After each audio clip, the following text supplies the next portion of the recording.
Brought to you by V-Guard. Social माध्यमातून अपमानजनक post जे आहे ते थांबायचं नाव घेत नाही, तर त्यालाच अनुषंगून बीडमध्ये पोलीस प्रशासनाच्या वतीने आता जाती सलोखा राखण्यासाठी सद्भावना रॅलीचं जे आयोजन आहे ते करण्यात आलेलं आहे।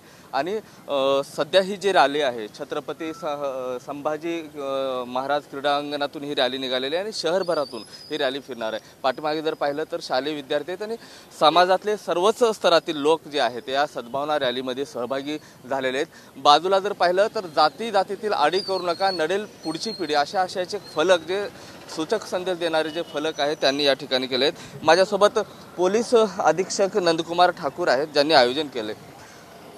काय नेमका संदेश द्यायचा आहे? गेल्या काही दिवसापासून दोन जातींमध्ये जो संघर्ष निर्माण झालेला आहे सोशल मीडियाच्या माध्यमाने तो निवळावा याच्या मागचा आमचा दृष्टिकोन आहे। बीड जिल्ह्याची ओळख ही जातीवादातली नाही आहे हे सर्वांना पटवून द्यायचं आहे।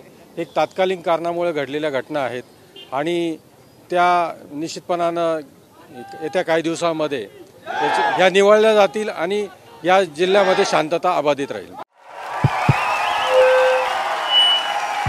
उनका बैकअप सिर्फ कल तक और हमारा चांद तक।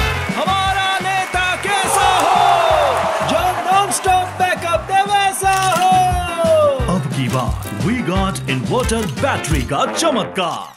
तेढ निर्माण होऊ नये यासाठी काय संदेश असेल? सर्व समानतेचा आणि एकतेचा हा बीड जिल्हा आहे। जे काही चुकून एखाद्या गोष्टीबद्दल त्याचा आविर्भाव झाला असेल तर तो कुठेतरी एकत्र यावं, कारण काही क्षणापुरतं काही गोष्टी असतात त्या विसरावं आणि समाजाने परत सुखाने गुणागोविंदाने प्रशासनाच्या माध्यमातून आणि बहीण भावाच्या नात्याने एकत्र यावं हीच अपेक्षा।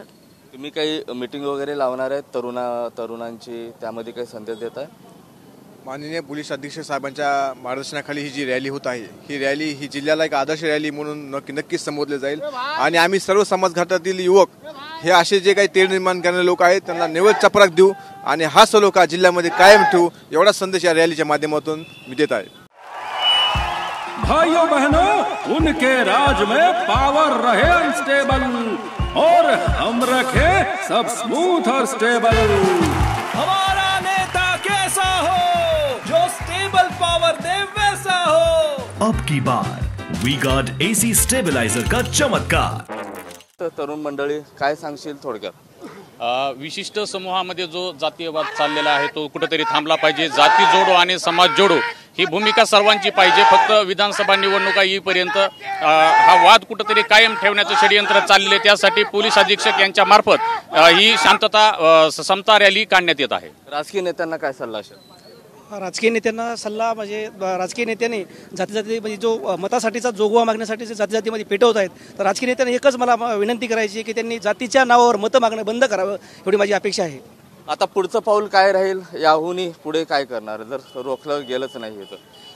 पुढलं पाऊल नाही, आता जो ह्या जातीय तेढ निर्माण जो करेल त्यांच्याशी ते लोक उघडे करण्याचं काम करू आणि गावागावामध्ये समतेचा समानतेचा हा मेसेज पोहोचण्याचा करू आणि पोलिसांच्या कोऑर्डिनेटमध्ये राहून जो जातीय तेढ निर्माण करेल ते पोलिसांच्या हवाली करण्याचं काम करू आणि पोलिसांना मदत। मौलानाकडनं काही संदेश वगैरे देणार आहे? मौलाना का संदेश तो उनका राष्ट्रीय एकात्मता के ऊपर संदेश रहता।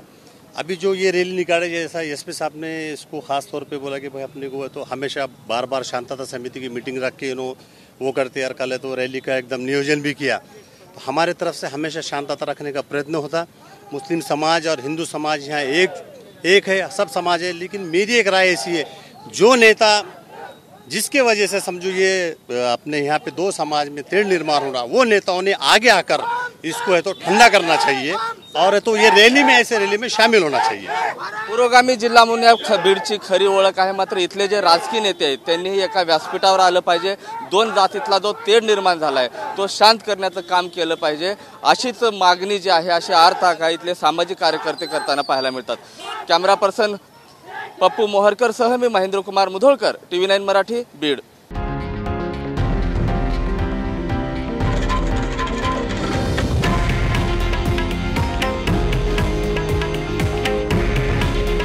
हे आहे देशातील नंबर 1 न्यूज नेटवर्क आणि आपण पाहत आहात TV9 मराठी।